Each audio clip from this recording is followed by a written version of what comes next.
দুধনৈৰ চাঞ্চল্যকৰ হত্যাৰ বলি হোৱা হিৰণময় খাখলাৰীৰ মাতৃক সাক্ষাৎ ৰাজ্য চৰকাৰৰ প্ৰতিনিধি তথা মন্ত্ৰী উৰ্খাও গৌৰা ব্ৰহ্মৰ। প্ৰায় দুমাহৰ পিছত দুধনৈৰ চাঞ্চল্যকৰ হত্যাৰ বলি হোৱা হিৰণময় খাখলাৰীৰ ঘৰত মন্ত্ৰী উৰ্খাও গৌৰা ব্ৰহ্ম উপস্থিত হৈ নিহত হিৰণময় খাখলাৰীৰ দুৰ্ভগীয়া মাতৃ বাসন্তী খাখলাৰী আৰু পৰিয়ালবৰ্গক সাক্ষাৎ কৰি ঘটনাৰ সবিশেষ বুজ লয়। লগতে সসন্তপ্ত পৰিয়ালক সমবেদনা জ্ঞাপন কৰি এনে বৰ্বৰ কাৰ্যক গৰিহণা দিয়াৰ লগতে জনজাতি যুৱক এগৰাকীক নিজৰ গাঁৱৰ সমীপতে হত্যা কৰা কাণ্ডক আশ্চৰ্য প্ৰকাশ কৰে। তেওঁ কয়, ধৰ্ষণ আৰু হত্যাকাণ্ডৰ মূল অপৰাধী ধন তালুকদাৰৰ লগতে আন দোষীসকলক কঠোৰতম শাস্তি বিহাৰ যাৱতীয় ব্যৱস্থা গ্ৰহণ কৰিবলৈ আৰক্ষীক নিৰ্দেশ দিয়ে। ইপিনে মূল অভিযুক্ত ধন তালুকদাৰৰ নেতৃত্বত অঞ্চলটোত চলি থকা দুৰ্কাৰ্যসমূহ পুলিয়ে পখাই নিঃশেষ কৰিবলৈ চৰকাৰে বিশেষ ব্যৱস্থা গ্ৰহণ কৰিব বুলি মন্ত্ৰীজনে জানিবলৈ দিয়ে। বিষয়টোত অতি সোনকালে মুখ্যমন্ত্ৰীৰ সৈতে আলোচনা কৰি নিহত আৰু ধৰ্ষিতা দুয়োগৰাকীৰ পৰিয়ালক ক্ষতিপূৰণ দিয়াৰ ব্যৱস্থা কৰিব বুলি আশ্বাস প্ৰদান কৰে। যোৱা মে মাহত যিটো ঘটনা সংঘটিত হ'ল 5 তাৰিখত, সেইটো খুব মানে দুখ লগা আৰু এজন মানুহৰ জীৱন গ'ল। আৰু তাৰ লগতে সংগতি ৰাখি কেইটামান ঘটনা আছে 3 মে আৰু তাৰ আগত ডিচেম্বৰ মাহত হত্যাকাণ্ডলৈকে আহিল আৰু যিবিলাক অভিযুক্ত হয় তেওঁলোকক আজি কৰায়ত্ব কৰা হৈছে।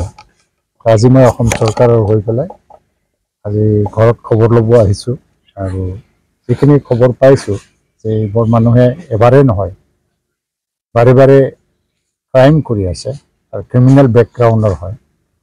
আৰু যিটো গাঁৱৰ কথা কৈ আছে, বিশেষ এটা সম্প্ৰদায় ইয়াত বাস কৰে আৰু তেওঁলোকে এবাৰ নহয় বহুতবাৰ এনেকৈ ক্ৰাইম কৰি আছে। সেইকাৰণে পুলিচ প্ৰশাসনৰ তৰফৰ পৰা ষ্ট্ৰিক্ট মানে এটা ভিজিলেন্সত থাকি পেলাই একশ্যনত নামিব লাগে, সেইটো মই আজি আলোচনা কৰিছোঁ। আৰু অলপ পিছতে মই ষ্টেট লেভেলতো যাওঁ আৰু মুখ্যমন্ত্ৰী ডাঙৰীয়া তেখেতে পাৰ্মিশ্যন দিছে মোক ইয়াত আহি পেলাই ঘৰতলৈ যাবৰ কাৰণে। আৰু যিখিনি দাবী দাৱা মই পাইছোঁ হিৰণ্য খাখলাৰীৰ হত্যাকাণ্ড সন্দৰ্ভত কম্পেনচেশ্যনৰ বিষয় আছে এটা, আৰু ষ্ট্ৰিক্ট পানিছমেণ্টৰ কথা কৈ আছে। কম বয়সীয়া ছোৱালীসকলক ধৰ্ষণ কৰা যিটো ঘটনা, এইটো পক্সো আইনৰ অধীনত ৰেজিষ্টাৰ্ড হৈ গ'ল। পক্সো মানে আপোনালোকে জানে কিমান ষ্ট্ৰং, আৰু তেওঁলোকে ৰেহাই নাপায় পক্সো আইনৰ অধীনত। আমাৰ যিটো দুধনৈ থানাৰ অচি তেখেতে যি ধৰণৰ ধাৰাবিলাক বহুৱাই দিব, পক্সো আইনত ৰেজিষ্টাৰ হৈছে আৰু তাৰপিছত আইনী প্ৰক্ৰিয়া এটা আছে, তথাপিও তেওঁলোকে ৰেহাই নাপায়।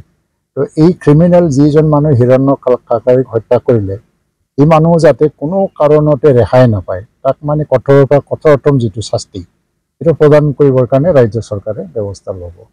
2 মাহ গ'ল, তাৰ মাজত বিধায়ক আহিছিল বড়োলেণ্ড অঞ্চলৰ পৰা আৰু বড়োলেণ্ডৰ EM আহিছিলে। মুখ্যমন্ত্ৰীয়ে জিলা প্ৰশাসনক নিৰ্দেশ দি পেলাই কামটো কৰিবলৈ দিছিল, সেইকাৰণে লগে লগে দোষী ব্যক্তিসকলে কৰায়ত্ব হৈছিল। যিয়ে নহওক অলপমান পলম হৈছে যদিও আজি মই আহিছোঁ আৰু গোটেই ৰিপৰ্টটো মই মুখ্যমন্ত্ৰীলৈ মই ছাবমিট কৰিম। আজি যিখিনি দাবী দাৱা মই পাইছোঁ আৰু পৰিয়ালবৰ্গ ন্যায় পাব লাগে, দোষী ব্যক্তি শাস্তি পাব লাগে, আৰু এনেকুৱা মানে শাস্তি যিটো নৰ্মেল পানিছমেণ্ট নহয় আৰু এটা মানে এক্সট্ৰিম লেভেলৰ যিটো কঠোৰৰ পৰা কঠোৰতম বুলি যিটো শাস্তি, সেই শাস্তিটো আমি দিব লাগিব। তাৰ কাৰণে ব্যৱস্থা ৰাজ্য চৰকাৰে কৰিব। আৰু মই ভাবোঁ যে মুখ্যমন্ত্ৰীয়ে গোটেই ৰিপৰ্টটো লোৱাৰ পিছত তেখেতৰ পৰ্যায়ৰ পৰা ৰাজ্যৰ দাবী অনুসাৰে যিবিলাক আমি কৰিব লাগে সেই বিষয়ে চিন্তা কৰিব। সেইখিনি দাবী আছে, সেইকাৰণে সকলো বিষয়টো মই মুখ্যমন্ত্ৰীৰ লগত কথা পাতিম। আৰু তেখেতৰ মই যিহেতু ক'ব নোৱাৰিম, কাৰণ মুখ্যমন্ত্ৰীয়ে নিজৰ লেভেলৰ পৰা যিখিনি সিদ্ধান্ত লৈ পেলাই দিব নিশ্চয়কৈ বিবেচনা কৰিব। মই কথা দিছোঁ মোৰ তৰফৰ পৰা গোটেই বিষয়টো মই অৱগত কৰিম।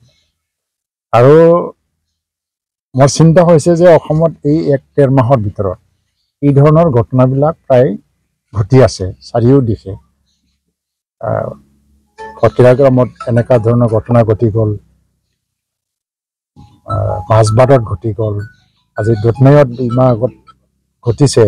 তাৰপিছত এনেধৰণৰ ঘটনাবিলাক দিনক দিনে বাঢ়ি আছে দুষ্কৃতিকাৰীবিলাকৰ।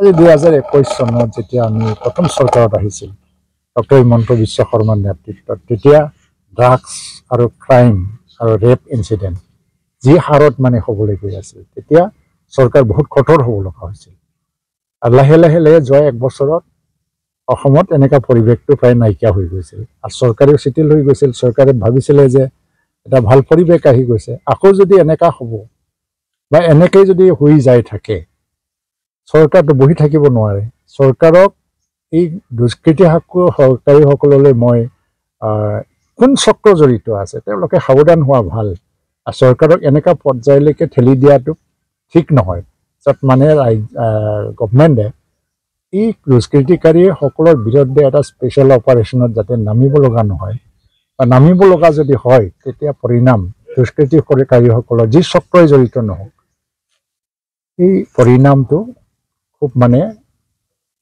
চিৰিয়াছ হৈ যাব সেইকাৰণে মই সকীয়নি দিছোঁ যিসকল দুষ্কৃতিকাৰী চক্ৰ এই চক্ৰই এইটো নেটৱৰ্কটো ডেভেলপ কৰি পেলাই অসমখন অস্থিৰ কৰিব তুলিছে ৰাজ্য চৰকাৰ তেওঁলোকক সহ্য নকৰে